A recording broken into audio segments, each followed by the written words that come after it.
A Guerra Austro-Prussiana de 1866, também conhecida como Guerra das Sete Semanas, foi um conflito fratricida que desnudou as fissuras profundas no seio do mundo germânico.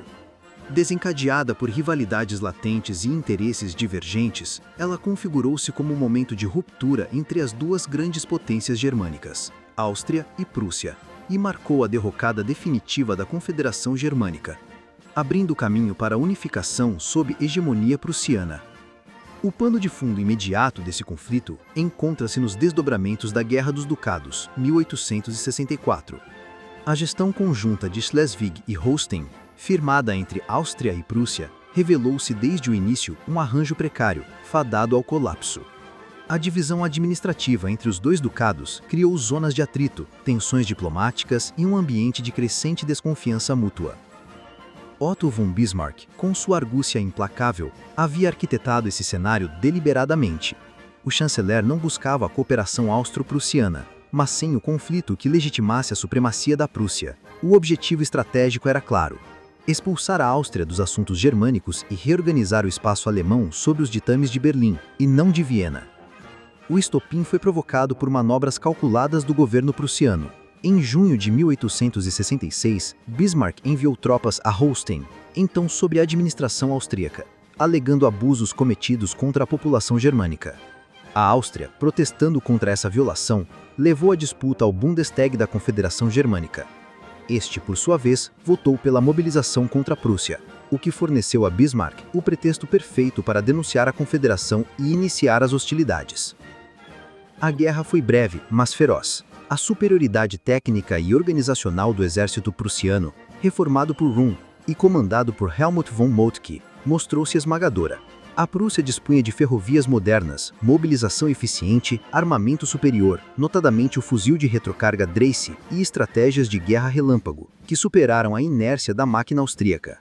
O ponto culminante deu-se na Batalha de Sadova, também chamada de Batalha de Königgrätz, em 3 de julho de 1866. Ali, as tropas prussianas, apoiadas por contingentes de Sachsen e de outros aliados, infligiram uma derrota devastadora às forças austríacas. A vitória foi decisiva, a Áustria fora humilhada, e seu papel de liderança entre os alemães fora irremediavelmente comprometido. Bismarck, contudo, freou o ímpeto militar prussiano. Apesar da pressão de setores nacionalistas que exigiam a marcha sobre Viena, o chanceler optou por uma paz moderada. Seu intuito não era destruir a Áustria, mas sim isolá-la. Ele sabia que uma Áustria humilhada demais poderia buscar apoio de França ou da Rússia e reverter o quadro estratégico. A política realista triunfava sobre o delírio romântico. O Tratado de Praga, assinado em agosto de 1866, selou a paz. A Áustria fora expulsa da Confederação Germânica, que foi formalmente dissolvida. Schleswig e Holstein foram incorporados à Prússia. Os estados germânicos do norte foram compelidos a formar, sob tutela prussiana, a Confederação da Alemanha do Norte. O sul, embora ainda autônomo, encontrava-se cada vez mais subordinado à influência de Berlim.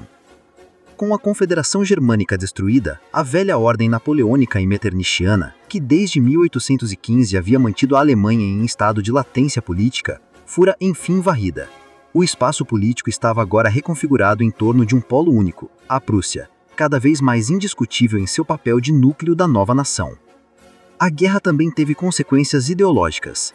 Ao excluir a Áustria da unificação alemã, Bismarck selava o destino do projeto da Grande Alemanha, a Großdeutschland, que incluiria todos os territórios de língua alemã, inclusive os austríacos alpinos. Em seu lugar, emergia a Klein Deutschland, a pequena Alemanha prussocêntrica, sem Viena e sem os povos não germânicos do Império Habsburgo. O abandono da Grande Alemanha não seria contudo definitivo. A ideia permaneceria latente nas correntes nacionalistas, que viam na exclusão da Áustria um ferimento à unidade espiritual do povo alemão. Essa ferida, aberta em 1866, viria a sangrar de novo no século XX, sob os estandartes sombrios do nacionalsocialismo. Com efeito, o movimento que culminaria no Anschluss de 1938, a anexação da Áustria pela Alemanha nazista, pode ser visto como um epílogo tardio do conflito de 1866. Adolf Hitler, austríaco de nascimento e discípulo da ideia pan-germânica, proclamava a restauração da unidade alemã sobre um império indivisível. O sonho da Grande Alemanha retornava, não mais em nome da cultura e da história, mas da dominação racial e da guerra total. Contudo, no século XIX, a opção por uma Klein Deutschland era uma necessidade política. Bismarck compreendia que a inclusão da Áustria, com sua multiplicidade étnica e seu sistema imperial vetusto, sabotaria a coesão da futura Alemanha. O realismo impunha-se e o Reich deveria ser germânico, prussiano, moderno e, sobretudo, funcional. A Guerra Austro-Prussiana, ao destruir a Confederação Germânica, liquidou um modelo de organização que remontava ao Congresso de Viana. Ao mesmo tempo, proclamou a nova autoridade de Berlim sobre o destino germânico. Os antigos irmãos estavam agora separados, e a questão alemã havia sido resolvida, ainda que parcialmente, pelas armas, pela astúcia e pela vontade de poder. Assim, 1866 consagrou-se como o momento em que os destinos da Alemanha foram definitivamente arrancados do romantismo federalista e entregues ao poder centralizado da Prússia. A fraternidade dos povos germânicos dera lugar ao domínio de um só.